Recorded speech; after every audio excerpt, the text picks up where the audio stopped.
محەممەد سەعید یەکی دەی 1966 لە گەڕەکە جوانەکەی مەڵکەنی لە شاری سلێمانی لەدایک بووم. قۆناغی سەرەتایی و ناوەندیم لە شێخ مەحموود و قوتابخانەی سەرەتایی شێخ مەحموود زایدە ناوەندی برایەتی تەواو کردووە و پاشان چوومە پەیمانگای هونەرە جوانەکانی سلێمانی و پەیمانگاشم هەر لێ تەواو کرد. دوا مناڵی خێزانەکەمم دایکم 5 کچ و 6 کوڕی بووە، واتە ئێمە 5 خوشک و 6 برا بووین. ئەوەندەی بیرم بێت تەنها برایەکم بیریەت تەنها برایەکم ماوە ئێستاکە لە ژیانە. یەک براشم بیریە ساڵی 74 شەید کرایتر. ئەوانی ترم من لە ژیانان نەبووم کە دایکم ئەو مناڵانی هەبووە، بەهۆی مناڵی بۆ گەورە نەبووە، بە مناڵی زیاتر مردوون. هەندێک لەو هاوڕێیانم لە سەرەتاییە و لە ناوەندیە لەگەڵما بوون، سوپاس بۆ خوا تا ئێستا لە ژیانە ماون. مەسەلەن جەمال سیرە مێرگی کە هاوڕێم بوو ئێستا لە ژیانە، وەلەو ئەو نەیتوانی خوێندنەوەکە بەهۆی ئەوەی چووە دەرەوە بوو بە پێشمەرگە. مەسەلەن هیوا شەریف کە ئێستا خاوەنی چاخانەی شەعبێکێکە لە کوڕەکانی کاک شەریف کە چاخانەی شەعبە بن بەڕێوە، ئەوانە هەمووی هاوڕێی مناڵی بوون، لە یەک گەڕەکە بووین، لە یەک نابووین. پاشان کە ساڵی 1970 تەخەڕوجمان کرد، من لەگەڵ هاوڕێیەکمان کار دەرچووی پەیمانگای هونەرە جوانەکان بوو، ئێستا شکل لە ژیانایە، ناوی حەسەن ئەحمەد معروفە. بڕیارمانە بچین بۆ سەربازی. سەربازی شتێکی جیهانیە، ینی عالەمیە، هەموو وڵاتێک ئەبێت ئەو کەسێک لە وڵاتەیە ژی خزمەتی سەربازی بکە. ئەو بوو خۆشبەختانە 8 جەنگی عێراقیێران وەستا ئێمە یەکی دەسەوقراین بۆ سەربازی. بەو نیازەی کە 2 ساڵ خزمەتی سەربازی بکەین و ئیتر بگەڕێنەوە ژیانی ئاسایی خۆمان. ئەو بوو حکوومەتی عێراقی پەلاماری کوێتیە. لەو ژیانەشە ئیتر مەسەلەی عەسکەری وەستا نەبوو، تەسریحبوون نەبوو. من داخلی کوێتیش بووم. حدودی هەفتەیە بۆ 10 ڕۆژیش لە ناو جەنگی کوێتا بووم، پاشان هەڵات.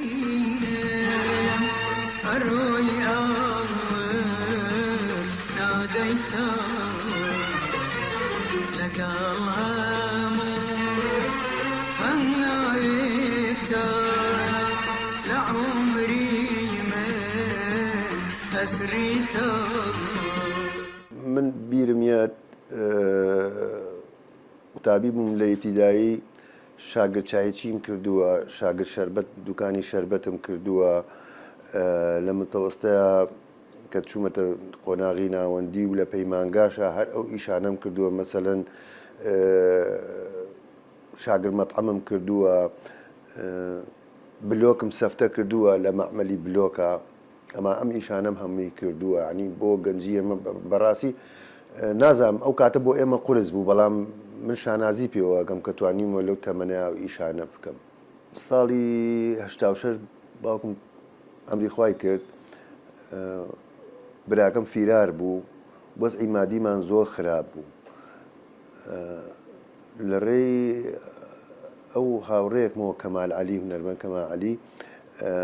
وتم ئیشێکم بۆ بدۆزەرە، وەزعی ماڵەوەمان خراپە، ئەمەوێ ئیشێ بکەم. وتی براکەم هین دانێ، مەطعەم دانێ. ئێوتم زۆر باشە. بردیانم چوم لەوێ یەکەم ڕۆژ بوو ئیشکەن. ئەوە شتێکی زۆر ناخۆشە، زۆر جاریش باسم کردووە. یەکەم ڕۆژ بوو ئیشکەن، دەوری سەعات دەبوو، مەنجەڵی برنجەکەیان داگرتە بوو، بۆ خۆی هەرچی قاپ هەبوو لەسەر مێزێدا نابوو، قاچەکانی ژێرەوەی پارچەیە تەختەی لە ژێرا بوو. قاچم بەردانەیەکیان کەوت، مێزەکە لار بووە، هەرچی قاپ هەبوو کەوتە خوارەوە، قاپیان نەما. سەعاتێکی تر خەڵکێت ئیتر بەپەلە ئەوەنە ناخۆش بوو، ئەمەنە تەریق بوومەوە. یعنی یەکێ بوو لەو ئیشانەی کە زۆر لە ژیانما بیرم ناچێتەوە. بەڵام ئەمەنە دوو بەڕێز بوون، کاک سەلام و کاک محەممەد کە برای کاک کەمال بوو. ئەوەنە بەڕێز بوون، زۆر دڵنەوایانە، وتیان زۆر ئاساییە کاکە ئێستا چی قاپی ترە کڕینەوە. جا لەوەژە ترساین پارچەی شوشەکانی قاپەکە کەوت بێتە ناو برنجەکەەوە چێم سپی بوو دیار نەبوو یعنی ئەو ڕۆژە چاوەڕوانی ئەومانە کرد یەکێ لە قوڵگی بگیرێ پارچەیە شوشە لە قوڵگی بگیرێ سکول هیچ ڕووی نیە.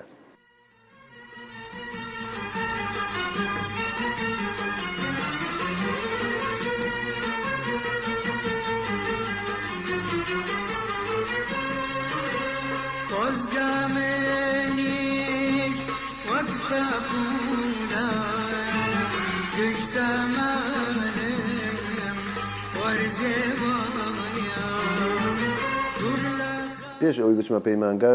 هەر لە خۆمەوە هەستێکم هەبوو بۆ تەمسیل بۆ نواندن ئەوە بوو لە نەورۆزە چالاکی ئەکرا لە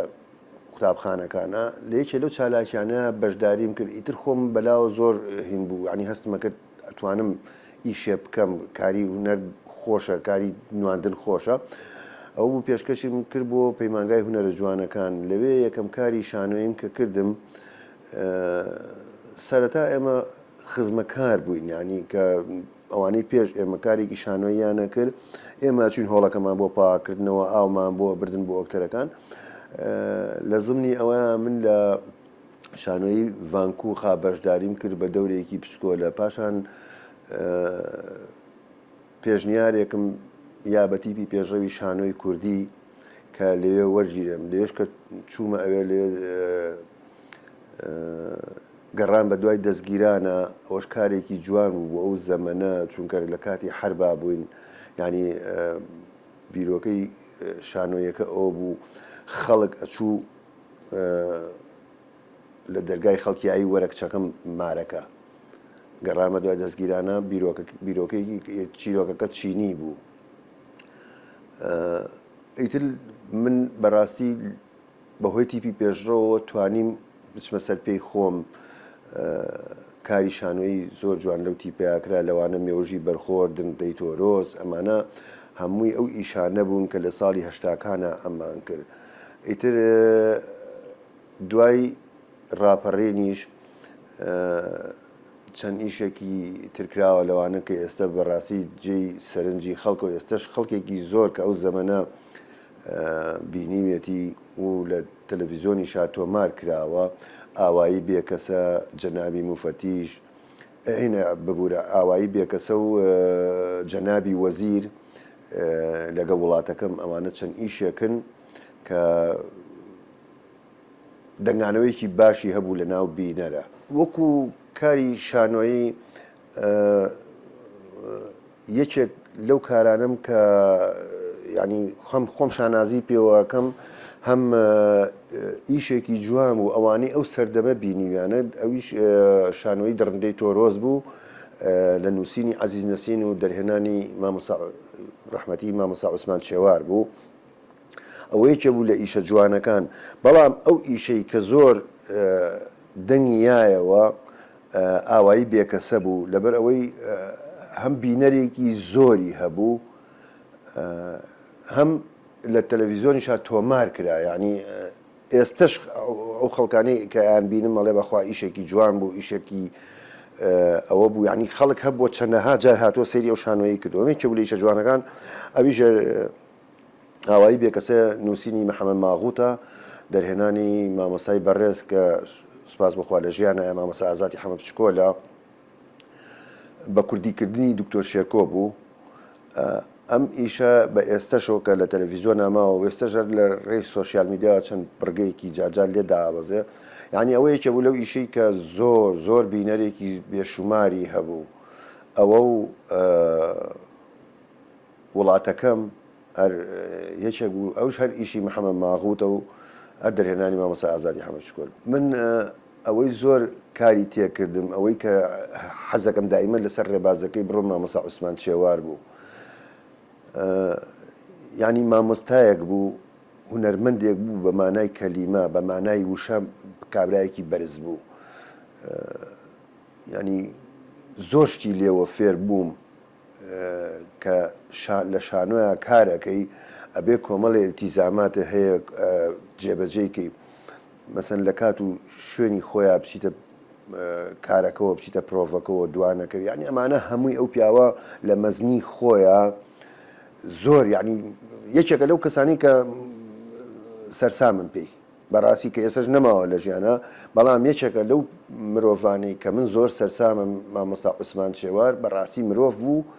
هونەرمەند بوو ینی کەسێک بوو نەک من زۆرێک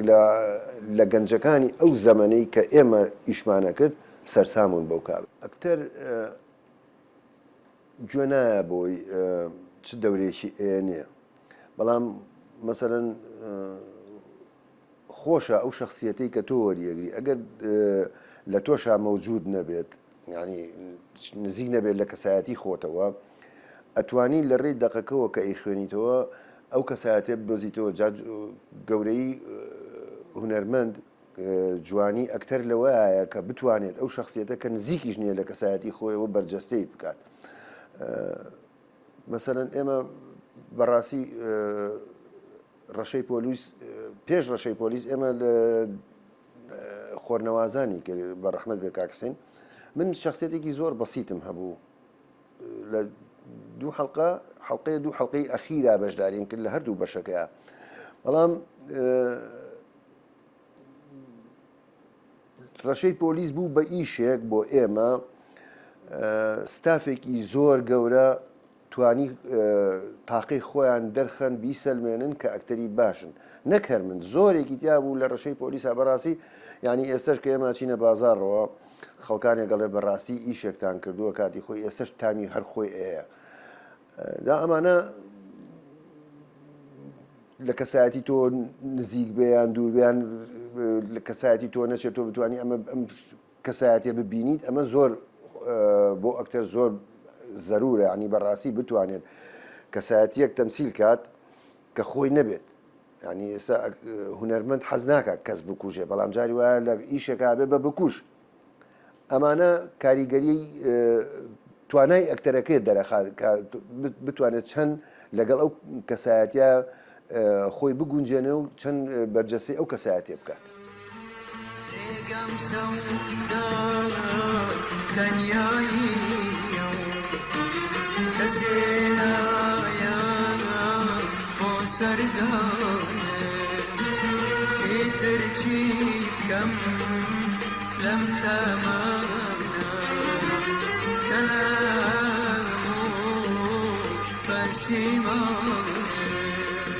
لە زەمانێکە لەگەڵ مامۆستا عوسمان چێوارا ژیاوم لەگەڵ کەمال ساویرا ژیاوم یعنی ئیشمان هەیە بەیەکەوە پیاوە مەزنانە کە نەماون ینی پێویستە باز بکرێن پێویستە یاد بکرێنەوە کەسێکی وەکو حسین مسری کە لە ژیانە نەماوە بەڕاستی پێویستە ئەوانە جێدەستیان دیار بووە هەم لە شانۆیە هەم لە درامایە ینی ئێمە لەگەڵ کاحسێنە چەند کارێکی شانۆییمان کردووە لەوانە هارونە ڕەشید کە لە سلێمانی جگە لە سلێمانی کە نمایش کراوە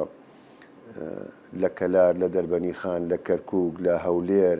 لە سۆران ئەمانە ئەم ئیشانە هەمووی گەیشتۆتە ئەو شوێنانە زەمنێکی خۆش بوو لەگەڵ ئەو مرۆڤانەیە کە ژیاوین لە یەکی شوباتا کە تەقینەوەکەی مەڵبەند و لق کرا ئێمە وازام ساڵی 2004 بوو بە ستافێک لێرەوە ڕۆشتین چوین بۆ ئەم بۆ مزگەوت بۆ تەعزیەکە و هەمیش کە گەڕاینەوە کاکسێنوتی ئەگەر ئەم دوو حیزبە دیارە دوژمنێکیان هەیە دوژمنەکە هاو بەشە بۆ هەردووکیان دەست لە کەسیان ناپارێزێ ئەویش کە تیرۆریستان بوون وتی ئەگەر چلەکەیان بەیەکەوە کرد ئێمە هەوڵێن ئیشێکیان بۆ بکەینەوە بوو خۆشبەختانە ئەوان گەیشتنە و قەنەعەتەی کە ئەم دوژمنە دەست لە کەسیان ناپارێزێت چلەکەیان بەیەکەوە کرد ئێمە توانین تابلۆی سوێندیان بۆ بەرین کە تا ساڵەکانی ئەخیریش لە تەلەڤیزۆن هات پیشانەدا لەو یادەیە ینی ئەم ئیشانە ئەمانە هەمووی ئەوە هاوڕێیانەمانن کە بەیەکەوە کارمان کردووە و ئێستش ئێمە کە کارێگەکەین ئێمە ساڵی 2023 کۆشکی هەنارمان کرد 33 ئەڵقە بوو. یعنی زۆرێک لەو ستافەی کە کاتی خۆی بەیەکەوە ئیشمانە کرد خۆشبەختانە بەر یەکتری کەوتینەوە و کارێکی درامایەکی جوان بوو بەڕاستی خەڵک پێی قبول بوو پێی خۆش. شانۆ وەکو تموح حەزم لێیەتی چکەم بەرجەستی بەریەککەوتنێکی ڕاستەوخۆیە لەگەڵ بینەرە. ئەسە من تۆم چاوپێکەوتناکەین ئەگەر هەڵەیە بکەم ئەتوانم دووبارەی کەمەوە لە شانۆیان ناتوانانی دووبارەی کەیتەوە لە شانۆیان بینەرەکان بە ڕاستەوخۆ لەگەڵ تاژین ڕوبەڕوتن. شانۆ یەکێکە لەوانی ئەگەرچی تۆزێک وەکو ئەرکی زیاترە قورسترە ناخۆشترە بڵێن تاقەی زیاتری ئەوێ بەڵام شانۆ یەکێکە لەوانی کە من چونکە سەردار بە شانۆ هاتووم تامەزۆی شانۆم لە کورتە فیلمیشە یان فیلمی درێژ من سێ کورتە فیلمم هەیە کە یەکیان جایزەی باشترین ئەکتەری کوڕم هێنا کە ساڵی 2011 بوو لە فستیڤالێکی هەولێر دژی توندوتیژی ژنان نمایش کرا. کورتە فیلمی هەورەبان مامۆسای خۆشەویست مامۆسا گۆران مامۆسای پەیمانگای هونەر جوانەکانە گۆران سەرگەڵوویی زەمانێکی زۆر چاوەڕوانی منی کەوتی ئەم کورتە فیلمم هەیە حەزەکەم تۆ بەشداری تیا بکەی. هەوڵێکی زۆرمان نا بۆی داهاتێکی دەستخێن پارەیەک لە شوێنێکەوە هەوڵمانە ئەو کاتە تۆزێ بەڕاستی حکوومەتباری دارایی باش نەبوو. دوجار لە ساڵی 2022 توانیمان ئەو کورتە فیلمە بکەین. کورتە فیلمەکە من دەوری سەرەکیم تیای هەیە چیرۆکێکی جوانە نامێ باسی چیرۆکەم چکەم فیلمەکە لێرە تا ئێستا لە سلێمانی عرض نەکراوە تەنها جارێک لە فستیڤالێکی ئیسپانیا عرض کراوە.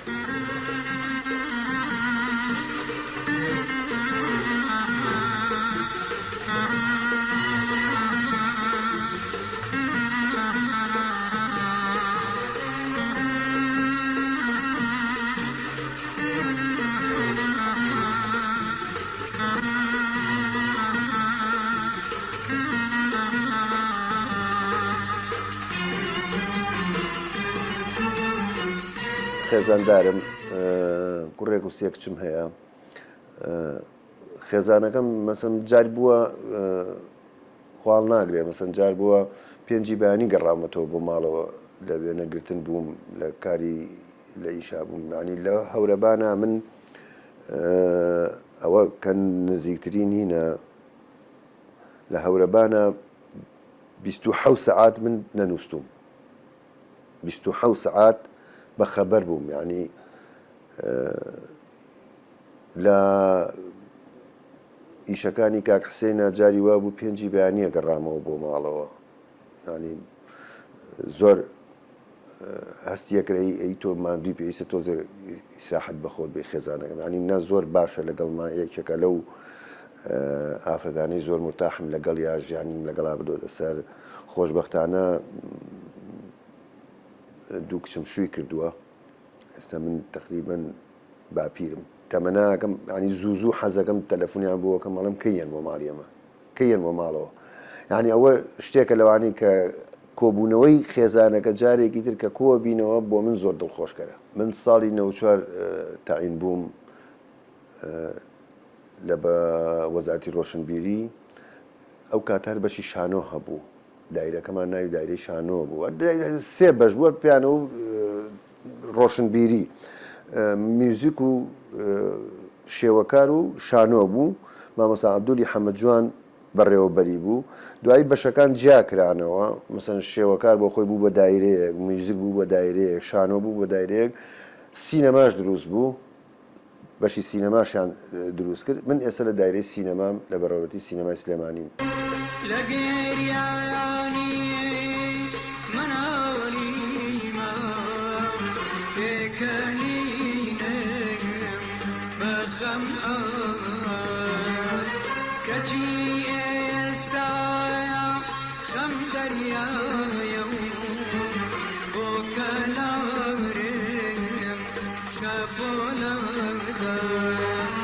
لا سجارة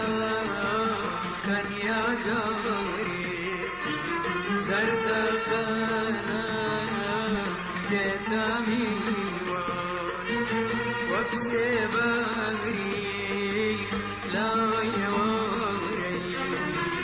ورنشيني درر خاوي کارێکی نەوە حەڵقەیی هەیە کە بەنیازە تەلەڤیزۆنی MBC بیکات و ئاڤاش بەشێکی گرتوۆتە ئەستۆی خۆی وازام ینی ئیشەکە نەوە حەڵقەیە MBC سعودی ئەڵەسێ بەم ئیشە و پەخشیش ئەکرێت لە تەلەڤیزۆنی ئاڤایە بەڵام ئیتر قەرارە لەم سەرەتای مانگی نوێیە دەستکەین بە وێنەگرتن. سپاس بۆ ئێوە بەڕاستی من ئەوەی لە ماوەیە تۆزێک پێی نیگەران بووم ئەو هێرشە بوو کە کرایە سەر کاک ماهیر هونەرمەند ماهیر حەسەن بەڕاستی ناکرێ ئێمە موڵکی ئەو خەڵکەین من ئەوەندەی ماهیر حەسەن بناسم ماهیر حەسەن لە غاو لە دەمی هیچ حیزبێک نییە هونەرمەند نابێت لە غاو لە دەمی حیزب بێت ئێمە موڵکی ئەو خەڵکەین ئەو خەڵکەش پێک هاتووە لەم مرۆڤانەی ئیتر سەر بە ئینتیمایەتی چه حیزبێکی هەیە حەزی لە چێیە چی پێ قبوڵە ئەوە بۆ خۆی سەربەستە بەڵام هونەرمەند منتەمی نییە بە هیچ لایەنێکەوە لەبەرەوە ینی کە شتێکی ئاوا ئەبێ هونەرمەندێ سەردانی بەڕێزێکەکە کەسێک ئەکات ینی لە هەچ لایەنێک بێت نابێ شتی خراپی بۆ دروستکەیت بەبێ ئەوەی تۆ ئاگات لێبێ ینی ئەم تۆزێک ئەو شتانە تکاکەم خەڵک لەوانە دوور بکرێتەوە خۆشەویستی بچێنن لە ناو خۆمانە خۆشتر